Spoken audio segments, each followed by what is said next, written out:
record before I forget. So we are now on APT 315, which is poultry hatchery management. So last time we discussed about poultry terms and breeds of chicken. No? Yeah. So we are now under, nahuman man yun ata nato na. We are now under poultry housing. So actually, still, although hatchery ang main, so I know you had poultry management in your subject before, diba? So you must have discussed about poultry housing. So pwede na actually believe kay itoro atong discussion. This is just a review of what you have learned in the previous, no? So speaking of poultry house construction, so of course, although you can opt for free range, ang tawag na to, no, or kanang backyard na ano, racing, poultry racing, even for layer naman ang pinag-uusapan natin, pero it's very difficult for layer, but there are also events na organic siya, so dili din siya kanang commercialized na layer housing. So why do we need, it is explained at first, kailangan alam natin why do we need a house for poultry. Of course, first and foremost, protection from adverse climate conditions, no? Although they can live outside, but then they will always look for shade. So we will provide them immediately through the poultry house and ensure easy economic operation as well. No, alangan masikag dakop-dakop pa. And scientific feeding in controlled manner. So dapat efficient ang atong feeding para dili kay gastos. And facilitate proper microclimatic condition in a near vicinity ng birds. So as much as possible, we can control the condition, no, health condition, yung kanilang airflow, it's so on, lahat na. So if you are going to enclose these birds in a particular house, so must control ang ating condition. And for effective disease and control measures, of course. Kasi pag nasa labas sila, maskiasa lang sila maglupad-lupad, magdagandagan. So there are a lot of sources of bacteria and diseases. And to ensure proper supervision, no? So kung mag-free range lang ganin ka, walay siguro nga, nanilingan na yung mga manok, no? Okay, nakaulit sa inyo. So there are different types of poultry houses. We have 7, no? And if we still have time, then we can start some of the videos that I can show you. But yeah, if we still have time. And different types of poultry houses could be brooder or chick house. So ito yung ginagamit for brood or rear egg type chicks from age 0 to 8 weeks. And second, grower house na sila after brooder. So this is also for egg type birds from 9 to 18 weeks of age na. And brooder kung grower house siya. So pwedeng combination. So from 0 to 18 weeks na siya, no? So therefore, in this house, entire brooding and growing period of egg type chicken siya. So layer house is for egg production and the birds are over 18 weeks of age. And usually hanggang 72 weeks of age, no? Munang kanang pagkal na sa ilahag gahit na kay silang meat, no, kung ihawon. Okay, tigulang na dyan kayo. Whereas a broiler house, which is for meat production, the broilers are only reared up to 6 weeks of age. And with the technology that we have now, pwede ganun 1 week no? Or 2 weeks. Pwede ba? Pwede ba, Kier? Roel? Dili pa? Maybe ma'am. Hindi naman. Sa to? Pwede. Of course. But 6 since they are animals, so they are still under ethics, no? Research ethics concerns. So breeder house, if we can combine both female and male na ano, chickens, but they are maintained at appropriate sex ratio. So I actually forgot in one male ba ilagay to ka ano female, but although we'll be discussing that next sa under ito under sa isa ka manok isa ka sunoy ba na ang lalaki cock rooster. 5 ka, ano to no? 5 ka chicken. Tama ba ko? Breeds of chicken. It's not under here.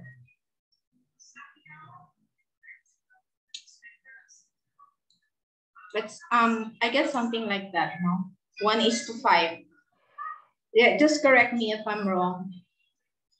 And environmentally controlled or easy house. So automatic na siya, no? So maybe you have seen already a very high-tech na layer house. Have you seen one? Dagan kayo sa YouTube. So pwede galing mo matanaw dahil. But then next, after this, I'm going to show you if we still have time or not next meeting. Then in this easy house, merong mga environmental condition, of course, for the broilers. This is for broilers, for instance, but we're talking about layer, and then there are also for layer. You know, for example, ang temperature is controlled, the RH, even the ammonia level, no, and liter moisture and airflow. So in terms of location, kailangan yung poultry house natin, it should be located away sa mga residential or industrial area, and that is a protocol. And it should have road facilities properly and basic amenities like water and electricity kasi kailangan mag-build na sa farm. And of course, you have available farm laborers, no, which have sadly cheaper wages. And poultry house should be located in an elevated area without waterlogging and have proper ventilation. So those are very important factors that you consider for the area of your poultry house. So there is also basic principles when we talk about layout of your poultry farm. So for example, the shed should be so located that the fresh air first passes through the brooder shed, followed by grower and layer shed. So dapat naka-design siya no?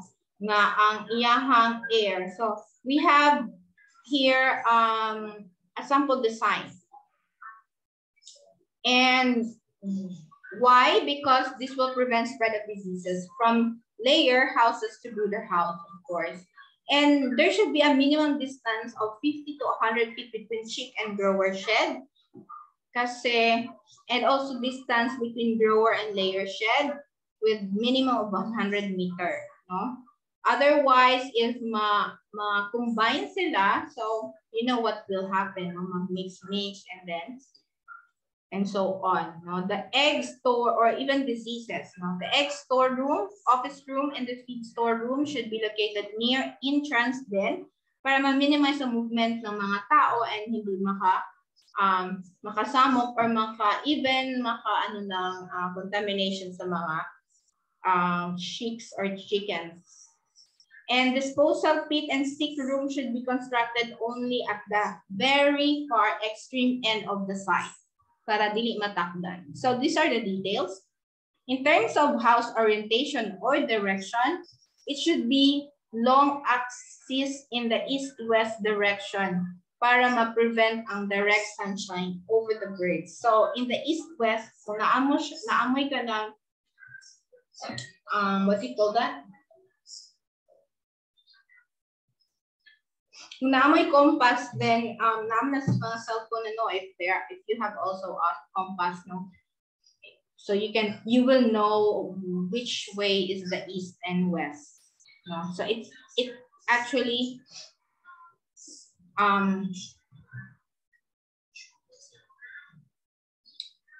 Para ano, kasi para dili daw siya mainitan. And so with this model poultry house, so it looks like this, no? So nasa center ang door, mga 6 feet ba ni? And 2.5 inches, and you have southern wall, foundation, foot above ground. So dapat elevated siya para mabahaan, and full wall in the sides, and overhang, ridge ventilation, and made of asbestos roof. So in terms of size naman, for layer, it requires 2 square feet of floor space under deep litter system of rearing. So mamaya, you will know what is deep litter, and the size of the house depends on, of course, the number of your chickens. So in terms of length naman, any will do depending on the number of birds and availability of your land, of course. And in terms of width, yung open side poultry house in tropical countries should have a width not more than 22 to 25 feet para na ay ample ventilation and aeration sa middle portion. But if this is only for tropical countries, pag environmentally controlled naman siya or easy poultry houses, so pwede naman siyang hanggang 40 feet or more since controlled naman yung ventilation. In terms of height, the sides from foundation to the roof line should have a minimum of 6 to 7 feet, no? And the center 10 to 12. And if cage houses siya, so depende siya sa cage arrangement kung 3 layers ba siya or 4 layer. And yung floor must be made of concrete with rat-proof device and free from dampness. So these dapat basa, and should be extended 1.5 feet outside the wall on all sides para ma-prevent ang mga snake and rats. So ang door naman is open outside, so dapat dili pasulod, no, pa open pa whatever. And the size is 6 by 2.5 feet, and the entry dapat may foot bath. Of course, alam niyo kung anong foot bath, no? Disinfection, damp, and with disinfectant. And sidewalks should be about 1.5 feet height, and generally at the level ng bird's back height. No? The sidewalk protects the bird during rainy season and or yung chill climate, and also provides sufficient ventilation. Sa cage houses naman, wala nang sidewall kailangan. And the roof could be in any designs, like we have the shed, gable, monitor, gambrel, Gothic, or half monitor. So it also be thatch tile, asbestos, or concrete depending sa imuhang costing, no? And yung gable type is the mostly preferred sa tropical countries like Philippines or India. So we also have overhang, no, of the roof, yung overhang, yung kanina, para that's for ventilation, no? Less than 3.5 feet in order to prevent the entry of rain water in the shed pala. And there are system of poultry housing. So we have they can be classified based on factors like availability ng land, cost of land, farming activity, climatic condition, and available labor. So, but broadly, these are classified into 3. We have free range or extensive system, and semi-intensive and intensive system could be deep litter system or cage system. So, tatlo lang yan, free range, semi, and intensive. So, sa free range, you can see here na dapat adequate yung land mo for the desired stocking number or density ng birds para dili ma-overcrowd.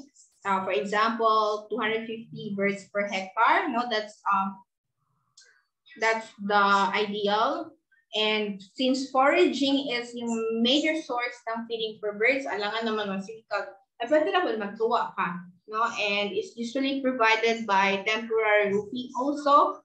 So dapat na kayo marag temporary na balay roof lang na using ordinary poles. And ito yung actually preferred for organic egg production. Kasi mahal na kaayo na mag-organic ka tapos i-ano pa naman siya, no? Cage. And advantages niya is less lang yung capital investment and cost of housing. Also, the requirements is lesser and fairly good amount of feed from grassland is available. And fertility of the soil is maintained kasi diretso naman sila mangitid dito, no? But the disadvantage is yung management practice which is supposed to be scientific is this should siya i-adopt, no? And mawala po din yung itlog, no? If you lay inside the dense grasses and unless na something, matrain din mo sila na yung mga nests. And losses due to predatory animals, especially na makontrol mo ng mga migratory birds o kaya yung mga snake and rats. Then wild birds may bring also diseases unless you are careful. So that's free range system. So semi-intensive naman, as it indicates, halfway reared siya in the house and halfway on ground or range. And birds are only confined to houses during night if it's needed and given access to runs, no? Buyan na po siya. Usually matrain man ko din mo ng mga animals, diba? Paggabi na sulod na sila. They have also instinct.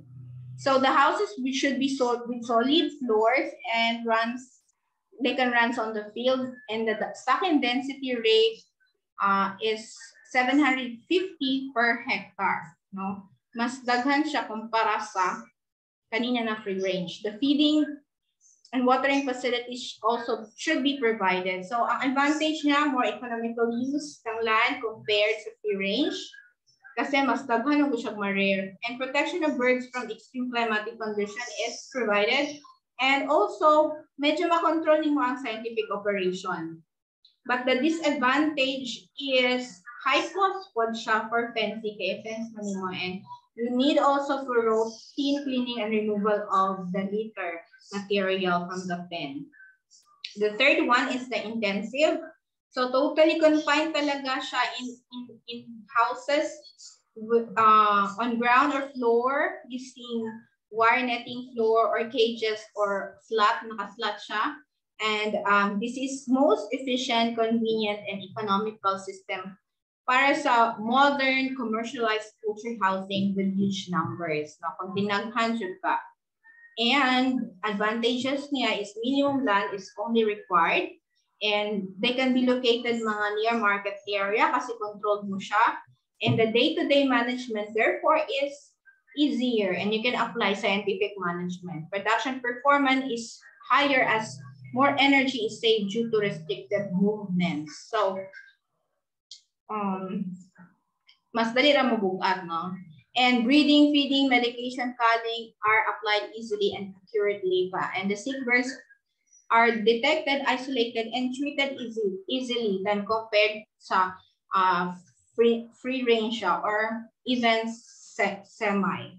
But the disadvantages is ang welfare ng birds is also affected since dili nila ma-perform yung mga roosting, spreading wings, scratching the floor with legs. So, talking about welfare, so napun na sila psychological effects ilang being. And since they are not exposed to outside sunlight and feed sources, all nutrients should be provided balanced manner to avoid a nutrition deficient and also diseases. And chances of spreading the disease is also very high. So the second, the first type ng intensive is the deep litter system. So in this system, the birds are kept inside the house all the time. So merong arrangement for feed, water, nest inside the house, and they have litter material na about 3 to 5 inches depth. And merong mga parihas, sodas, groundnut hulls, or chops, and so on as litter materials. Kaya tinatawag siyang deep litter system. So kita naman sinuman na ay mga bagaso, whatever ng mga manukan. So they are spread on the floors, mga 2 inches high, every fortnightly till required is achieved, no? Or fortnightly is 15 naman ata, no? Tama ba? And advantages nito is vitamins like B2 and B12 are already available from the litter material. So it is done by bacterial action daw. And yung welfare ng birds is maintained. The deep litter manure is also used as fertilizer, no, after, and lesser nuisance from flies. So we have 10 minutes left when lesser siya kung nuisance compared to cage system. So disadvantage naman niya is because of the direct contact between bird and litter, yung bacterial and parasitic disease is problem is high, and also respiratory problems can arise from the litter mismo, and the cause of litter is another cause, production cost naman. And faults in ventilation could also have serious consequence pag sa cage system. So to manage your litter, you have to choose good litter material, no? Those that can absorb moisture from the fleas quickly. So mostly man siguro ka litter, no? Pero naan siya mas effective niya. And release moisture, dries up rapidly. So medyo dapat gaan yun siya, and least tendency to form cakes, free from mold growth. So that's very difficult to control. Free from sharp objects and other materials, non-toxic, inert, and compressible. So para dali ra po siya mabaligya ang nadala. And possess good insulating properties. So dili kay siya init or protect chicks from extreme climates, and must be cheap and locally available. So dili ka na kailangan mag-import pa. And must be biodegradable kasi another waste problem na po na sa environment. And supply some nutrients to the bird para good quality manure later for plants. And it must have medium particle size, soft, and light in weight. So all litter materials like have been mentioned here, no, kaning mga hats, sodas, groundnut hulls, chopped polystyrene, wood shavings are better, no, as litter materials. So it's really important na matest mo ang quality, no, because so ito yung mga characteristic ng good litter material, no? And ma-break ni mo dayon kung when hand is open and the litter material with more moisture from mag-absorb siya dayon. Dali na po siya ma-dry. So as I've mentioned earlier. So yung floor should be concrete with perfect disinfection, and lalagyan ng 3 to 5 inches litter. Initially hanggang maging 12 inches, and remove, and then even slowly i-remove din mo to nag-cake up na and wet litter material. So dapat 12% lang yung moisture niya initially or in the beginning. It should not exceed to 30%, no, due to poor ventilation, too many birds, irregular steering down floor, and so on. And sometimes many birds will bear bows made of litter materials sa ilahang claws, no? So this is a bad litter management. So this is very important in providing warmth to the birds, especially kung cold or wala man tayo winter, no? So therefore, i-increase pa nimo ang litter to 12 inches. Pero pag summer, pwede ra hanggang 4 inches. Yeah, for init kayo. So the second type of intensive is the cage system. And in the cage system, it involves raising poultry in a raised wire netting floor. So unlike those sa deep litter, ang deep litter from the word deep litter din siya, no? But this one, naka-net yung floor niya, na a compartment, cold cages, then seated with stands on floor. And this has been proven efficient for laying operations right from day old to hanggang disposal, with 75% commercial layers in the world are already in cages, no? With feeders, waterers attached to the cages. So ma-amaze ka, no? Kita naman siguro mo except sa mga nipple waterers na may pipeline installed above cages. So there are also auto-operated feeding trolleys and egg collection belts. So nakita lang mo diri sa Pilipinas o ganang in ani ka high-tech na cage system. Kita na mo? Wala pa ko, ma'am. Sa Philippines. Sige, si Kuan pa siguro mauna, si Kier or ikaw, Roel.